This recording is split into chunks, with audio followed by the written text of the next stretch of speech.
श्री राधे राधे नमस्ते। बहुत सुंदर गीत एगो लाल बहन नाची के सुनब सभी कैसा लागता कमेंट बॉक्स में जरूर बताए। हमसे जुड़ब सभी आ शेयर भी करब सभी।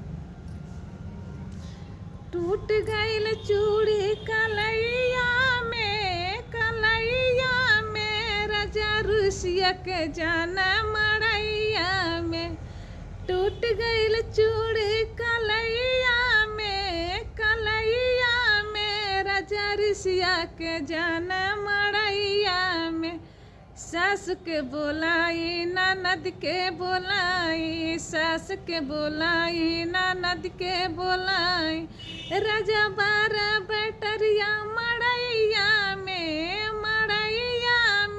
राजा ऋषिया के जाना मड़ैया में। टूट गईल चूड़ी कलैया में राजा ऋषिया के जाना मड़ैया में। राजा ऋषिया के जाना मड़ैया में। सास जेठनी के बोलाई हो जेठ के बोलाई, जेठनी के बोलाई हो जेठ के बोलाई। सैया बैटरिया देखावे मड़ैया में टूट गईल चूड़ी कलैया में।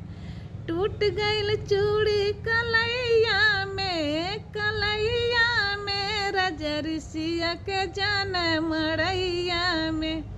टूट गईल चूड़ी कलैया में राजा ऋषिया के जाना मड़ैया में।